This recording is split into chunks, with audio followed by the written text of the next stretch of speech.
ఒక ధనవంతుడున్నాడు. ఆయన సన్నపు నారబట్టలు ధరించేవాడు. అంటే చాలా ఖరీదైన దుస్తులు ధరించేవాడు. వాళ్ళ ఇంట్లో భోజనపు బల్ల కూడా ఉంది. చక్కటి భోజన పదార్థాలు ఆ దినాలలో అనువైనవన్నీ కూడా చేసుకొని, వండుకొని తినేవారు. వాళ్ళ ఇంటి ముందర ఒక పేదవాడు ఉన్నాడు. అతడు రోగంతో ఉండేవాడు. అయితే ఇతని సహోదరులందరూ చాలా సంతోషంగా, మన భాషలో చెప్పాలంటే కేలి విలాసంగా వాళ్ళు తింటూ సుఖంగా ఉండేటటువంటి వారు. అయితే ఒక రోజున ఆయన చనిపోయాడు పాపం.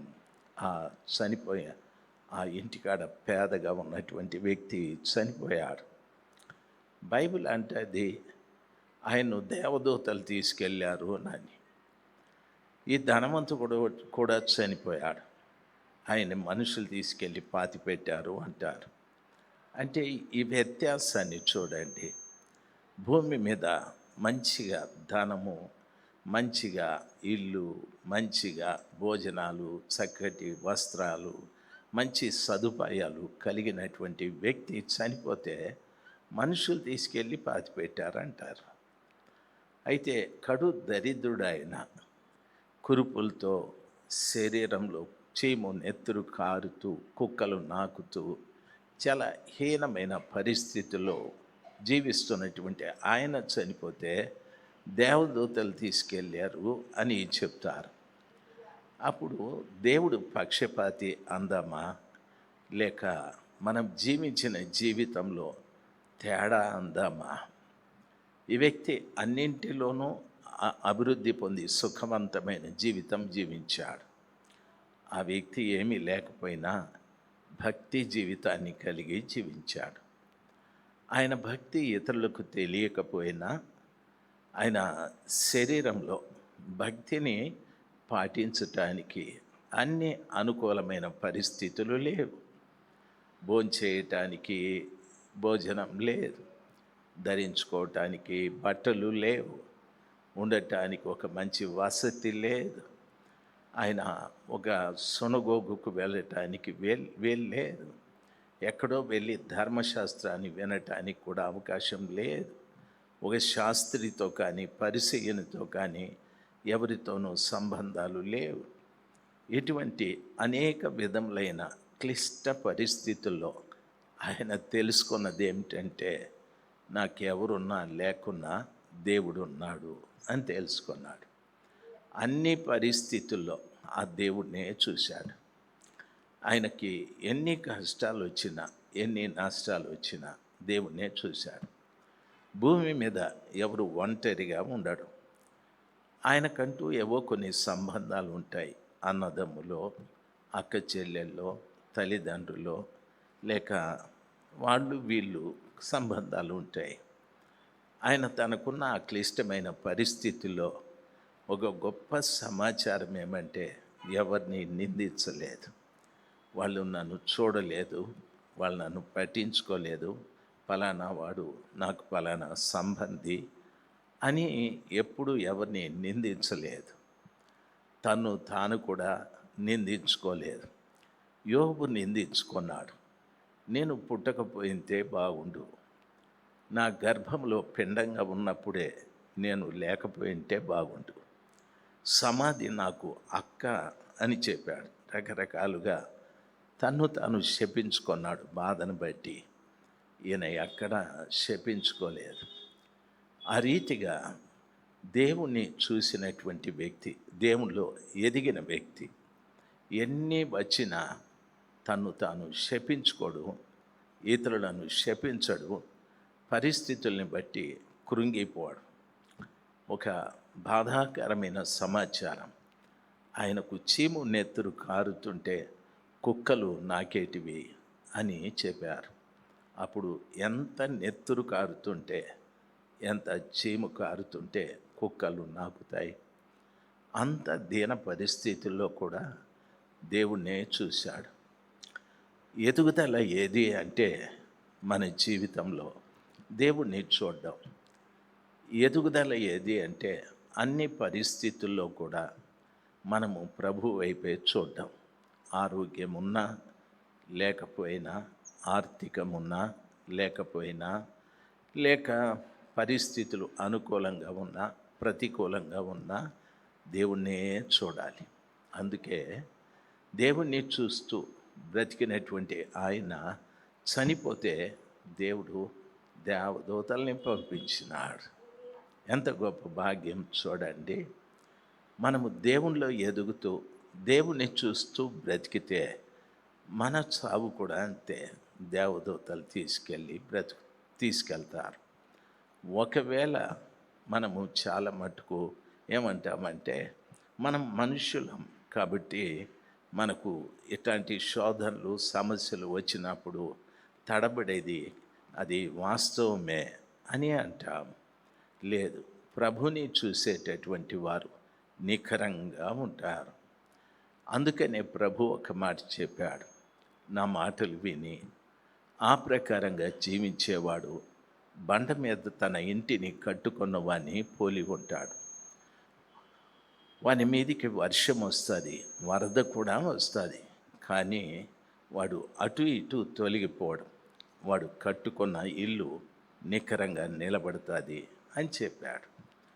మనం ఈ స్థలంలో చేసేది ఏమిటంటే, మనము తరచూ దేవుని మాటలు వింటూ ఉన్నాం. దేవుని మాటలు విని ఆ ప్రకారంగా జీవించేది నేను నేర్చుకోవాలి, మనం నేర్చుకోవాలి. ఆ విధంగా జీవించేది నేర్చుకుంటే నీవు నేను మన ఆత్మీయ కుటుంబాన్ని బండ మీద కట్టుకుంటాం. దేవుని మాటలు విని ఆ ప్రకారంగా మనం జీవించకపోతే మన కుటుంబము అంటే మనం కట్టుకునే ఆత్మీయ కుటుంబము ఇసుకలో కట్టుకున్నట్టు ఉంటుంది. ఇసుకలో కట్టచ్చు, అది ఎంతవరకు నిలుస్తుందంటే వర్షం వస్తే అది కొట్టుకుపోతుంది. కొన్ని పర్యాలు మన ఆత్మీయ జీవితం కట్టుకోవడం, కొట్టుకుపోవడం, కట్టుకోవడం, కొట్టుకుపోవడం ఇవన్నీ జరుగుతూ ఉంటాయి. దేవుని బిడ్డలు గమనించాల్సింది, మనం ఈ స్థలంలోకి వచ్చి ఎంతకాలం అయ్యాది అనేది ఒక ప్రశ్న. రెండవది, ఇంతకాలంలో నేను నా ఆత్మీయ కుటుంబాన్ని ఇసుకలో కట్టుకున్నానా, బండ మీద కట్టుకున్నానా అనేది రెండవ ప్రశ్న. ఒకవేళ ఇసుకలో నువ్వు కట్టుకున్నావంటే నికరంగా నిలబడాలి. చిన్నదానికి పెద్దదానికి నువ్వు పడిపోతూనే ఉంటావు, చెడిపోతూనే ఉంటావు, ఆఖరికి దేవుడే లేకుండా అయిపోతావు. ఎట్లా తయారవుతామంటే, ప్రభు మనతో చెప్పే మాటలన్నింటినీ కూడా తోసేస్తూ ఉంటాం. నాకే చెప్పాడు ఈ మనిషి అని అనుకుంటాం, లేకపోతే ఎందుకు వచ్చాను ఈరోజు నేను అనుకుంటాం, లేకపోతే ఈయనకి ఇంక వేరే ప్రసంగం లేదా అని అనుకుంటాం. ప్రభువు మనల్ని హెచ్చరించి ఇసుక కట్టడం నుండి రాతి కట్టడం మీదకి పంపించాలని ఆ ప్రభులు వారు మనల్ని ప్రయత్నం చేస్తారు. మనం ఏం చేస్తామంటే, మనము ఆ వాక్యం విని ఆ ప్రకారంగా జీవించే అనుభవం లేక మనం వాక్యాన్ని రోజు త్రోసేస్తూ ఉంటాం. వాక్యాన్ని ఏ మనిషి అయితే త్రోసేస్తాడో ఆ వ్యక్తి హృదయం రాయిగా మారిపోతుంది. ఆ వ్యక్తి హృదయము రాయిగా మారిపోతుంది. మగోళ్ళు ఎవరు నోరు తెరవడంలే, ఆ వ్యక్తి హృదయము రాయిగా మారిపోతుంది. రాయిగా మారితే ప్రయోజనం ఏముంది? దేవుని పిల్లలు గమనించాల్సింది, మన హృదయం రాయిగా మారకూడదు. దేవుడు మన పట్ల కనికరాన్ని చూపెట్టి ఆ రాతిని తీసివేయాలని ఆయన ఆశ, ఆలోచన. మీరు యెహెజ్కేలు గ్రంథము 36వ అధ్యాయం 26వ వచనం, మీ స్వభావమును చదవండి. నూతన హృదయము నీకు ఇచ్చేదను. దేవుని దగ్గరికి వచ్చిన తరువాత ప్రభుల వారు వచ్చిన వారితో ప్రభు మాట్లాడే మాట, బాబు నేను నీకు నూతన హృదయము ఇస్తాను, నూతన స్వభావము మీకు కలగజేస్తాను. రాతి గుండె మీలో నుండి తీసివేసి మాంసపు గుండెను మీకు ఇచ్చేదను. రాతి గుండెను మీలో నుండి తీసివేస్తాను. ఏ గుండెని? ఎందుకు నాకు రాతి గుండె అంటే, ప్రభు నేను మార్పు చెందటానికి నాతో మాట్లాడిన ప్రతి మాట నేను తోసేస్తూ వచ్చాను.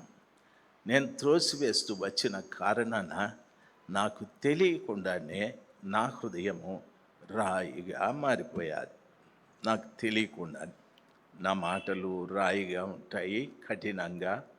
నా క్రియలు కఠినంగా ఉంటాయి, నేను చేసే పనులు కఠినంగా ఉంటాయి, మృదుత్వము కనిపించదు. కాబట్టి వాక్యం సెలవిస్తుంది, నూతన హృదయాన్ని ఇస్తాను మీకు, నూతన స్వభావాన్ని కలగజేస్తాను. రాతి గుండెను మీలో నుండి తీసివేసి మాంసపు గుండెను ఇస్తాను. ఇక్కడి దాకా బాగుంది. 27వ వచనంలో ఏం రాస్తాడంటే, నా ఆత్మను మీ అందు ఉంచి. ఎందుకు రాతి గుండెను తీసివేసి మాంసపు గుండెని ఇస్తాను అంటాడంటే, ఆయన ఆత్మను మన యందు ఉంచాలని. ఆయన ఆత్మని మన యందు ఉంచాలని. రాతి గుండె ఉండేంత వరకు దేవుని ఆత్మను మన యందు ఉంచడాయన. రాతి గుండె మనలో ఉండేంత వరకు ఆయన ఆత్మని మనలో ఉంచడాయన. నా ఆత్మను మీ యందు ఉంచి నా కట్టడలను అనుసరించు వారిని గాను, నా విధులను గైకొను వారిని గాను మిమ్మను చేసేదను. దేవుని ఆత్మను ఎందుకు ఉంచుతాడంటే, ఆయన కట్టడల్ని అనుసరించే వారినిగా, ఆయన విధులను గైకొను వారినిగా మనల్ని చేయటానికి. దయచేసి గమనించాలి, దేవుడు ఎంత గొప్ప దేవుడు ఆలోచన చేయాలి. దేవుని పిల్లలుగా మనము ఈ సత్యాన్ని గ్రహించాలి. ఎందుకంటే ఒకటి, నేను ఇసుక మీద కట్టుకుంటున్నానా, రాయి మీద కట్టుకుంటున్నానా? రెండవది, నాలో నూతన హృదయం ఉందా, నూతన స్వభావం ఉందా? నాలో రాతి గుండె తీసివేయబడి మెత్తని మాంసపు గుండెను దేవుడు ఇచ్చాడా? నాలో మెత్తని మాంసపు గుండె ఉంటే, ఆ కృపగలిగిన దేవుడు తన ఆత్మను నా యందుంచి ఆయన కట్టడలు, ఆయన విధులను అనుసరించు వారినిగా మనల్ని చేస్తాను అని చెప్పాడు. దేవుని పిల్లలు మనము ఆయన కట్టడలు, విధులు అనుసరించలేమని తెలిసి ఆయన ఆత్మని మన యందు ఉంచి, ఆత్మ ద్వారా మనం ఆయన కట్టడలు, విధులు అనుసరించే వారినిగా చేస్తాడు. దేవుని పిల్లలు దయచేసి గమనించాల్సింది, కాలం జరిగిపోతూ ఉంది అంటే నేను నా చావుకు దగ్గరగా వెళ్తున్నాను అని అర్థం. కాలం పరిగెత్తు ఉంది అంటే యేసు ప్రభు రాకడ దగ్గరికి వస్తుందని అర్థం. ఈ రెండింటి మధ్యలో నేనున్నా. అయితే ఈ రెండింటి మధ్యలో జీవిస్తున్నటువంటి నేను ఆలోచించాల్సింది, ఈ 36వ అధ్యాయం యెహెజ్కేలు 26, 27 వచనాల ప్రకారముగా నా జీవితము మారాదా? నా లోపట దేవుని ఆత్మ ఉందా, లేక నా లోపట మనుష్య ఆత్మ పనిచేస్తుందా, లేక నా లోపట దయ్యపు ఆత్మ పనిచేస్తుందా? 3 ఆత్మలు ఉన్నాయి, మనుష్య ఆత్మ, దయ్యపు ఆత్మ, దేవుని ఆత్మ. రాతి గుండె ఎప్పుడు నీలో నుండి బయటికి వెళతాదో అప్పుడు దేవుని ఆత్మ నీలోకి వస్తుంది. రాతి గుండె ఉంటే దేవుని వాక్యాన్ని తోసేస్తూ ఉంటుంది. మీకు బాగా తెలుసు, ఒక బాల్ తీసుకొని రాయి కొడితే రాయి పగిలి మొక్కలైపోతుంది.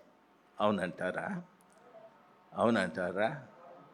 పగలదు, బాలే వెనక్కి వస్తుంది.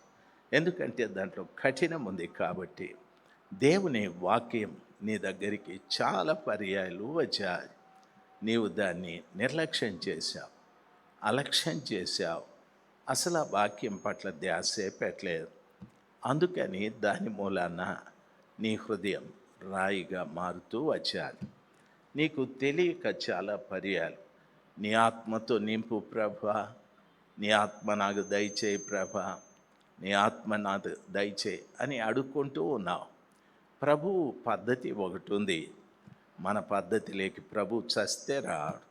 ఆయన పద్ధతి నూతన హృదయాన్ని మీకు ఇస్తాను, నూతన స్వభావం మీకు కలుగజేస్తాను, రాతి గుండె మీలో నుండి తీసివేసి మాంసపు గుండెనిచ్చి నా ఆత్మను మీ అందు ఉంచి నా ఆజ్ఞల్ని కట్టడల్ని అనుసరించు వారినిగా చేస్తానని చెప్పాడు. దీన్ని ఏమంటారంటే ఆత్మీయంగా నువ్వు అభివృద్ధి చెందావు అని అర్థం. నేను ఒక మాట అడుగుతాను, మిమ్మల్ని ఒక మాట అడుగుతాను. మీరు ఎంతమంది ఆత్మను పొందారు? చెయ్యి పైకి ఎత్తండి అంటే మీరు ఎత్తరు. ఆదివారం ఒక మాట అడిగిన, ఎంతమందికి మీతో దేవునితో మీకు సంబంధం ఉంది చెయ్యెత్తండి అంటే అప్పుడు చెయ్యెత్తలేదు. అప్పుడు నాకు అనిపించింది ఏమిటంటే, నేనెందుకు ఇక్కడ పని చేసేది, నేనెందుకు ఇలా వాక్యం చెప్పేది అంటే, మీరు మంచోళ్ళు, నేను చెప్పే బోధ మీకు ఎక్కలేదు, మీకు అర్థం కాలేదు. కాబట్టి నా బోధ కానీ నేను ఇక్కడ పని చేయడం కానీ నిష్ప్రయోజనమని అనిపిస్తుంది. ఏ చర్చిలోనూ ఈ మాటలు అడగరు. అయితే నేను అడుగుతాను, ఎందుకో తెలుసా? ఇప్పుడైనా మీరు మార్పు చెంది నేను దేవునితో ఒక సంబంధాన్ని కలిగి ఉండాలి, నేను దేవుని ఆత్మని పొందుకోవాలనే పౌరుషమేమైనా మీకు వస్తుందేమో అని. దయచేసి గమనించాలి. దేవుని వాక్యంలో చెప్పబడిన రీతిగా మొట్టమొదట నేను చెప్పిన విషయాలు బాగా గమనించాలి. ఇసుకలో కట్టుకోవద్దు ఇంటిని, రాయి మీద కట్టుకోవటానికి ప్రయత్నం చేయి. రెండవది, వాక్యంలో చెప్పబడిన రీతిగా అభివృద్ధి అనేటటువంటిది, నా దగ్గర 1,00,000 రూపాయలు ఉంటే నేను చాలా హుందాగా ఉంటా, 1,00,000 రూపాయలు లేకపోతే చాలా దీనంగా ఉంటా. ఏరా అట్లున్నావు అంటే చెప్తాను, పైసా లేదు జోబీలో అని అంటాను. చాలా దీనంగా చెప్తాను. అంటే డబ్బును బట్టి మనం హుందాగా ఉండడం, డబ్బు లేకపోతే దీనంగా ఉండడం, ఇదంతా దేవుడు లేని ప్రజలు చేసే పని. దేవుని బిడ్డలు ఎప్పుడు కూడాను హుందాగా ఉండాలి. ఎందుకు అంటే, నాలో దేవుడు ఉన్నాడు, నాకు దేవుడు ఉన్నాడు,